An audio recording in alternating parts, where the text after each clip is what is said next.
Bro, నేను ట్రాప్డ్గా feel అవుతున్నాను. ఇది ట్విషా శర్మ పంపిన ఫైనల్ మెసేజెస్లో ఒకటి.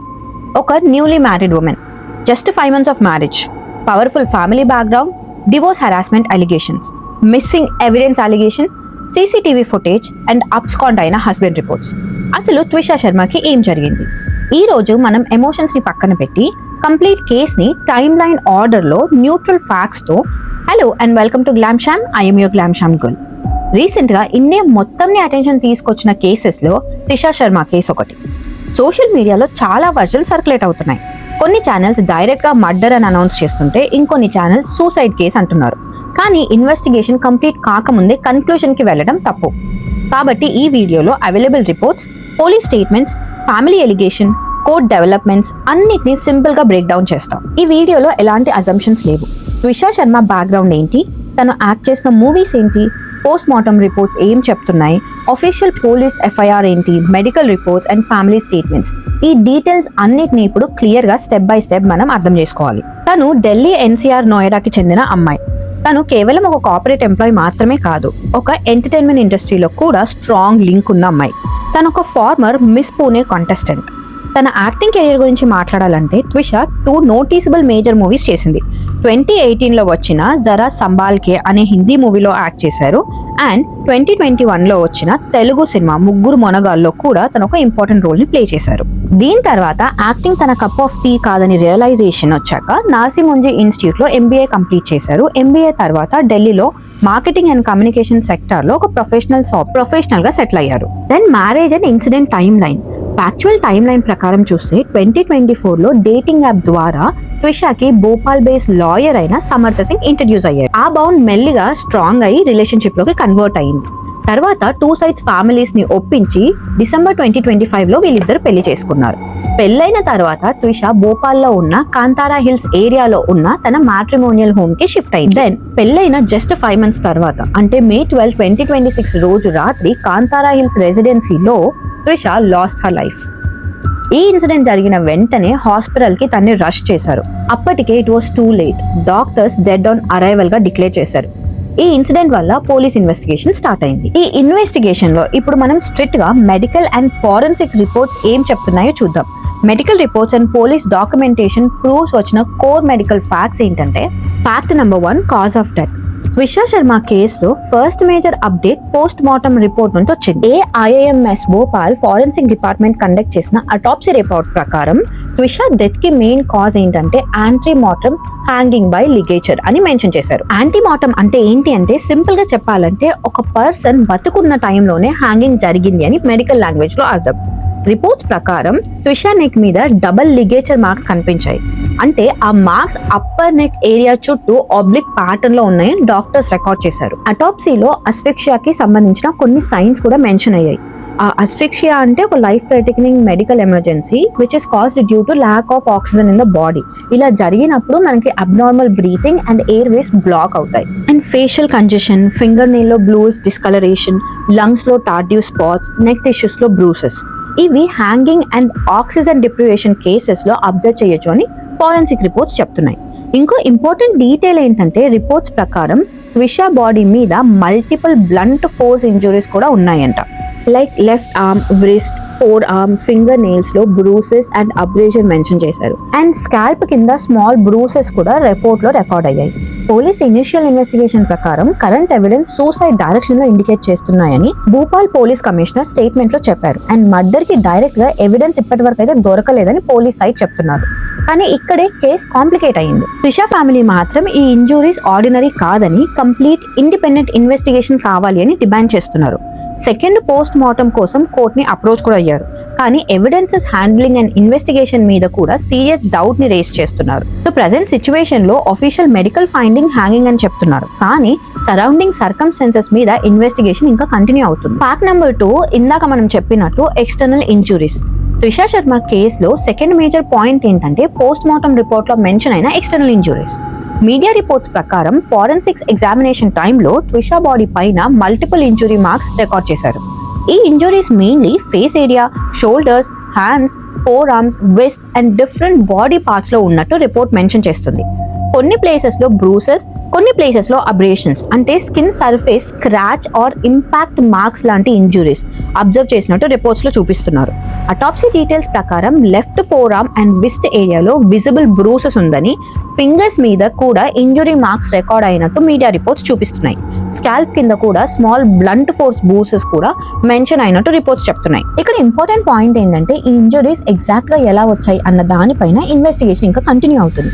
ఫ్యామిలీ సైడ్ లాయర్ ఏం చెప్తున్నాడంటే ఈ ఇంజురీస్ మార్క్స్ సస్పీషియస్ ఉన్నాయి and complete independent forensic review కావాలి అని డిమాండ్ చేస్తున్నారు. కానీ పోలీస్ సైడ్ మాత్రం currently available evidences suicide angle ని కంప్లీట్ గా రూల్ అవుట్ చేయట్లేదు అని చెప్తున్నారు. సో ప్రెసెంట్ స్టేజ్ లో injury existence media reports and post mortem details లో మెన్షన్ అయినా సరే ఆ ఇంజురీస్ డెత్ కి డైరెక్ట్ గా రీజనా అన్న క్లారిటీ ఇన్వెస్టిగేషన్ తర్వాత ఆఫీషియల్ గా ఎస్టాబ్లిష్ అవ్వచ్చు. Fact number 3 pregnancy status. Trisha Sharma కేసులో ఇంకా మేజర్ డెవలప్మెంట్ ఏంటంటే pregnancy related details. NDTV and other sources national media reports ప్రకారం మెడికల్ ఎగ్జామినేషన్ లో త్రిష అప్రాక్సిమేట్లీ 2 months ప్రెగ్నెంట్ గా ఉంది అని ఐడెంటిఫై అయింది. ఈ ఇన్ఫర్మేషన్ బయటకు వచ్చాక కేసు మీద పబ్లిక్ అటెన్షన్ ఇంకా పెరిగింది. ఎందుకంటే త్రిష ఫ్యామిలీ ఆల్రెడీ ప్రెగ్నెన్సీ గురించి ప్రెషర్ అలిగేషన్స్ చేశారు. త్రిష ఫ్యామిలీ ఏం క్లెయిమ్ చేస్తున్నారంటే ఆమె ప్రెగ్నెన్సీ కంటిన్యూ చేయకూడదు అని, ఆమె కంటిన్యూస్ గా ప్రెషర్ ఫేస్ చేసింది అని అలిగేషన్స్ ఉన్నాయి. కానీ ఇంపార్టెంట్ పాయింట్ ఏంటంటే ఈ అలిగేషన్ ఇప్పటి వరకు కోర్టులో లీగలీ ప్రూఫ్ అవ్వలేదు. Police investigation and forensic findings complete అయ్యాక మాత్రమే ఆఫీషియల్ క్లారిటీ వస్తుంది. బేసిక్ గా ఏంటి అంటే ఆఫ్టర్ మ్యారేజ్ ప్రాబ్లమ్స్ స్టార్ట్ అయ్యాయి త్రిషకి. అండ్ తన ఫ్యామిలీ వర్జన్ ఏంటి అంటే మ్యారేజ్ తర్వాత ఆమెకి మెంటల్ స్ట్రెస్ చాలా ఎక్కువ అయిపోయింది, రిపీటెడ్ ప్రెషర్ ఉందని వాళ్ళకి చాలా సార్లు చెప్పింది అని ఫ్యామిలీ క్లెయిమ్ చేస్తుంది. దాంతో పాటు dowry related harassment and financial demands కూడా ఉన్నాయని వీళ్ళు క్లెయిమ్ చేస్తున్నారు. అండ్ కేసులో బిగ్గెస్ట్ ఎమోషనల్ పాయింట్ ఏంటంటే త్రిష అలిజెడ్లీ పంపిన ఫైనల్ చాట్స్. త్రిష చనిపోవడానికి కొన్ని రోజుల ముందు నుంచి నాకు సఫకేటింగ్ గా ఉంది, నేను ట్రాప్ అయిపోయినా, తొందరపడి పెళ్లి చేసుకోకండి, నన్ను బ్రతకనివ్వట్లేదు లేదా సంతోషంగా ఉండడానికి ఛాన్స్ ఇవ్వట్లేదు లాంటి మెసేజెస్ పంపినట్టు రిపోర్ట్స్ చూపించాయి. కొన్ని రిపోర్ట్స్ ప్రకారం ఆమె ఎమోషనల్ ప్రెషర్ గురించి క్లోజ్ సర్కిల్స్ లో డిస్కస్ చేసింది అని మెన్షన్ చేశారు. ఈ చాట్ సోషల్ మీడియాలో వైరల్ అయ్యాయి. చాలా మంది ఇమీడియట్ గా డొమెస్టిక్ అబ్యూస్ యాంగిల్ ని డిస్కస్ చేయడం స్టార్ట్ చేశారు. కానీ వెరీ ఇంపార్టెంట్ పాయింట్ ఏంటంటే పబ్లిక్ డొమైన్ లో సర్క్యులేట్ అవుతున్న screenshots official forensic verification ఇంకా కంప్లీట్ కాలేదు. అంటే పోలీసులు ఇంకా కన్ఫర్మ్ పబ్లికలీ చేయలేదు. కాబట్టి సోషల్ మీడియా క్లెయిమ్స్ ని డైరెక్ట్ గా ఫైనల్ ఎవిడెన్స్ లో ట్రీట్ చేయడం కరెక్ట్ కాదు. And somewhere down the line I feel Trisha ఫ్యామిలీది కూడా ఇక్కడ చాలా తప్పు ఉంది. ఎందుకంటే when your daughter is going through so much, because reports and మీరు చాట్స్ చూస్తే తను వాళ్ళ మమ్మీతో క్లియర్ గా చెప్తుంది దట్ ఇక్కడ నాకు సఫకేటింగ్ గా ఉంది, I'm not able to leave here, నా వల్ల అవ్వట్లేదు అని క్లియర్ గా చాట్స్ లో కనిపిస్తుంది. సో అలాంటి టైంలో మీరు క్విక్ గా యాక్షన్ తీసుకొని మీ డాటర్ ని మీ దగ్గరికి తీసుకురావడమో లేదా వాళ్ళతో వెళ్ళి మాట్లాడడమో, తనకి సర్ది చెప్పే బదులు తన ప్రాబ్లమ్స్ ని సాల్వ్ చేయడానికి మీరు హెల్ప్ చేసి ఉంటే ప్రాబబ్లీ ఇంత దూరం ఈ కేస్ ఆర్ ఈ సిచ్యువేషన్ వచ్చేది కాదని నాకు అనిపిస్తుంది. అండ్ మన ఇండియన్ ఫ్యామిలీస్ లో ఉన్న మేజర్ డిసడ్వాంటేజ్ ఇదే. కూతురు ఏదైనా షీఈస్ గోయింగ్ త్రూ అంటే మనం తన్ని సర్ది చెప్పడానికే ట్రై చేస్తాం. I really don't know why. Anyways, coming back, fact number 4 substance testing and forensic analysis. Trisha Sharma కేసులో ఇన్వెస్టిగేషన్ ఫోరెన్సిక్స్ టెస్టింగ్ కూడా వెరీ ఇంపార్టెంట్ రోల్ ని ప్లే చేసింది. మీడియా రిపోర్ట్స్ ప్రకారం డాక్టర్ విసెరా శాంపిల్స్ ప్రిజర్వ్ చేసి ఫోరెన్సిక్ ల్యాబొరేటరీకి పంపించారు. విసెరా టెస్టింగ్ ఏంటి అంటే సింపుల్ గా చెప్పాలి అంటే body internal organs and biological samples ని కెమికల్ అనాలిసిస్ కోసం ఎగ్జామిన్ చేయడం. అంటే ఈ టెస్టింగ్ లో మెయిన్ గా పాయిజన్ ట్రేసెస్ ఉన్నాయా, మాదక ద్రవ్యాలు టాక్సిన్ సబ్స్టెన్సెస్ ఇన్వాల్వ్ అయ్యాయా, ఓవర్ డోస్ పాసిబిలిటీ ఉందా అన్న పాయింట్స్ ని వెరిఫై చేయడానికి యూజ్ చేస్తారు. And as per reports DNA sampling and other forensic examination కూడా ఆన్ గోయింగ్ లో ఉన్నాయి. ఇనీషియల్ మెడికల్ అబ్జర్వేషన్ ప్రకారం కూడా డ్రగ్ ఓవర్ డోస్ వల్ల ఇమీడియట్ డెత్ అయ్యే ఇండికేషన్స్ క్లియర్ గా కనిపించట్లేదని మీడియా రిపోర్ట్స్ లో మెన్షన్ చేశారు. అంటే కరెంట్ ప్రిలిమినరీ ఫైండింగ్స్ లో ఓవర్ డోస్ డైరెక్ట్ కాజ్ అని ఎస్టాబ్లిష్ అవ్వలేదు. And forensic lab and final reports రావడానికి కొన్ని డేస్ ఆర్ వీక్స్ కూడా టైం పట్టొచ్చు. అందుకే police and forensic team complete toxicology and lab analysis కోసం వెయిట్ చేస్తున్నారు. వెరీ ఇంపార్టెంట్ పాయింట్ ఏంటంటే ఫైనల్ ఫోరెన్సిక్ కన్ఫర్మేషన్ వచ్చే వరకు ఎగ్జాక్ట్ టాక్సాలజీ కన్క్లూజన్ అఫీషియల్ గా కంప్లీట్ గా చెప్పలేరు. Fact number 4 both side conflict claims. ఈ కేసులో 2 different directions and 2 different arguments నడుస్తున్నాయి. ఫస్ట్, త్రిషా ఫ్యామిలీ వర్షన్ ఏంటి అంటే Trisha brother who is a major in Indian army and వాళ్ళ తల్లిదండ్రులు హస్బెండ్ సమ్రత్ సింగ్ అండ్ వాళ్ళ మదర్ ఇన్ లా మీద Giribala Singh who is a retired district judge serious allegations చేశారు. పెళ్ళైన దగ్గర నుండి asset dispute, domestic violence and 20 lakhs dowry pressure పెట్టారు అని వాళ్ళు ఎఫ్ఐఆర్ ఫైల్ చేశారు. త్విష స్ట్రెస్ లెవెల్ వల్ల 15 kgs వెయిట్ లాస్ అయ్యింది అని, అలాగే తనని ప్రెగ్నెన్సీని టర్మినేట్ చేయమని ఫోర్స్ చేస్తున్నారు అని వాళ్ళు క్లెయిమ్ చేశారు. తన మదర్ కి పంపిన లాస్ట్ వాట్సాప్ మెసేజెస్ లో కూడా మై లైఫ్ హెస్ బికమ్ హెల్ అని రాసి ఉండటం వల్ల వాళ్ళు అబెట్మెంట్ తో సూసైడ్ అండ్ క్రుయాలిటీ కేసు ని ఫైల్ చేశారు. नमस्कार, मैं विक्टिम त्रिशा का फादर बोल रहा हूँ. मेरी सरकार से अपील है कि यहाँ हम एक बहुत बड़े सिस्टम के खिलाफ लड़ रहे हैं. हम पहले दिन से जब 12 तारीख की 10/5 तक हमारी बात हुई बिटिया की, और उसके 15 मिनट बाद जो है उसकी डेथ हो गई, और हमें इसकी खबर जो है हमारे लगातार कॉल करने पर फोन नहीं उठाया जा रहा था. एक आधे घंटे बाद फोन उठाया गया. गिरिबाला सिंह जो उसकी सास थी, और उन्होंने उसको बताया कि शी इज नो मोर. और उसके बाद वहां से हम चल दिए हैं. हम यहाँ पर आए हैं. हम 3 दिन तक 4 दिन तक संघर्ष करते रहे. पहली फर्स्ट FIR के लिए हमारी 0 FIR तक नहीं ली जा रही थी, और हमसे ये बोला है कि सिस्टम बोल रहा था कि हम बैलेंस बना के चल रहे हैं.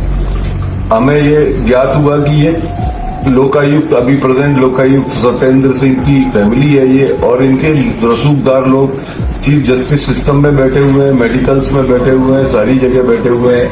And on the other side in laws version, ఇంకొక పక్కన మదర్ ఇన్ లా గిరివాలా సింగ్ ఆ అలిగేషన్స్ అన్ని తప్పు అని కొట్టిపాడేస్తుంది. కోర్టు ఆమెకి యాంటిసిపేటరీ బెయిల్ ని కూడా యాక్సెప్ట్ చేసింది. వాళ్ళ వాదన ప్రకారం త్విషాకి severe psychiatric and schizophrenic personality issues ఉన్నాయని, కంటిన్యూస్ మానిటరింగ్ అవసరం అయ్యేది అని వాదించింది. ఫైనాన్షియల్ హెరాస్మెంట్ లేదు అని నిరూపించడానికి రెగ్యులర్ గా వచ్చిన bank transaction and family disputes ని కోర్టులో సబ్మిట్ చేశారు. ప్రస్తుతం उसने लायक ऐसा नहीं कहा, बट उसने ऐसा कहा कि आपने जो मुझे समझा मैं वैसी नहीं हूँ. और क्या समझा, क्योंकि शुरू में आई थी तो संस्कृत का श्लोक होगा, चलो एक अच्छा राजपूत पंडितानी आई तो कुछ अच्छा पूजा वूजा घर का अच्छा रहेगा. लेकिन वो तो आने के साथ मैंने न खाना कभी भी खाए, प्लेट भी नहीं उठा के रखना, और खैर दैट्स ओके, माने we are all there to take care. लेकिन उसके बाद उसका तो एंटायर थिंग कि कपड़े पे भी व्हाटएवर जो भी उसको पहनना था वो पहनती थी, कोई रोक नहीं थी. पहले तो प्रॉपर जैसे शी कन्वर्ट जैसे, एंड हमको लगा कि बहुत अच्छी संस्कारवान लड़की है. संस्कार खैर हालांकि वेशभूषा से नहीं होता, वो भीतर का एक मॉरल फाइबर रहता है. कई बार स्टिमुलस ठीक नहीं होता है तो आदमी का परिवेश जो एग्जिबिट है दूसरा है. दिखा कुछ रही थी कुछ अंदर से. उसने कहा था अम्मा आई एम सॉरी, आपने जो मुझे समझा था वो मैं नहीं हूँ. ऐसे तो आप जैसे हो भी हो. ఇన్వెస్టిగేషన్ ఎక్కడ వరకు వచ్చిందంటే, Bhopal police 6 members special investigation team SIT ని ఫామ్ చేసి డీప్ గా ఇన్వెస్ట్ చేస్తున్నారు.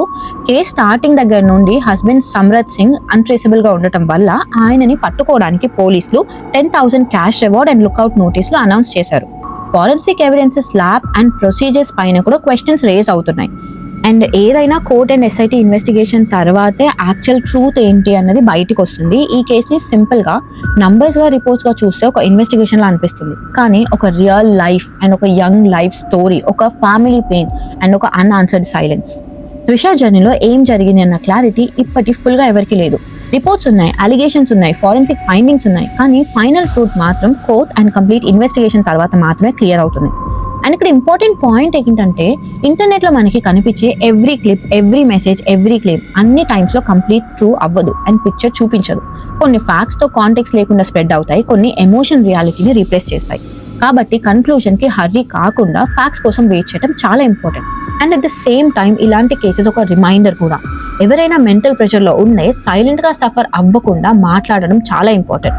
సపోర్ట్ కోసం రీచ్ అవ్వడం చాలా important, because silence some times irreversible outcomes ని లీడ్ చేస్తుంది. ఒక సాడ్ ట్రూత్ ఏంటి అంటే, మ్యారేజ్ తర్వాత లైఫ్ అందరికీ ఒకేలా ఉండదు. కొన్ని రోజులు హ్యాపీగా ఉంటారు, కొత్త ఇల్లు, కొత్త రెస్పాన్సిబిలిటీస్, కొత్త రిలేషన్షిప్ అన్నిటినీ అడ్జస్ట్ అవ్వాలి. కొంతమంది ఆ ట్రాన్సిషన్ ని ఈజీగా తీసుకోలేరు. ప్రెషర్, ఎక్స్పెక్టేషన్స్, మిస్అండర్స్టాండింగ్ ఇవి స్లోగా మెంటల్ పీస్ ని డిస్టర్బ్ చేస్తాయి. దిశా కేసులో కూడా రిపోర్ట్స్ ప్రకారం మ్యారేజ్ తర్వాత లైఫ్ లో టెన్షన్ స్టార్ట్ అయ్యిందని చెప్తున్నారు, కానీ ఎగ్జాక్ట్ గా ఏం జరిగింది అని ఫైనల్ క్లారిటీ ఎవరికీ లేదు. ఇప్పుడు ఇంపార్టెంట్ పాయింట్ ఏంటంటే, ఒక ఉమెన్ లైఫ్ మ్యారేజ్ తర్వాత చేంజ్ అవ్వటం నార్మల్, కానీ ఆ చేంజ్ సపోర్టివ్ గా ఉండాలి, కానీ ప్రెషర్ గా కాదు. రెస్పెక్ట్ ఉండాలి, కానీ కంట్రోల్ కాదు. ఈ కేసుని చూస్తే మనకి ఒక లెసన్ క్లియర్ గా కనిపిస్తుంది. రిలేషన్షిప్ లో కమ్యూనికేషన్ చాలా ఇంపార్టెంట్, అండర్స్టాండింగ్ చాలా important, and most importantly mental health ని ఇగ్నోర్ చేయకూడదు. End of the day Twisha case ఒక కేస్ మాత్రమే కాదు. ఇది సొసైటీలో చాలా మందిని రిప్రజెంట్ చేస్తున్న ఒక సైలెంట్ స్ట్రగుల్. మ్యారేజ్ తర్వాత ఈ సైలెంట్ స్ట్రగుల్ ని ఎంతమంది married men and married women face చేస్తున్నారో మనకి ఇలాంటి కేసెస్ బయటకు వచ్చే వరకు తెలియదు. మీన్ వైల్ ఇలా ఎవరికి అవ్వకూడదు అని నేను ప్రే చేస్తున్నాను. And anyways, until then facts ని రెస్పెక్ట్ చేయండి, అజంప్షన్స్ ని కాదు. Respect facts, respect the process and don't jump ahead of truth. Thank you so much for watching the video. Hope you guys like it. You know what to do if you like it.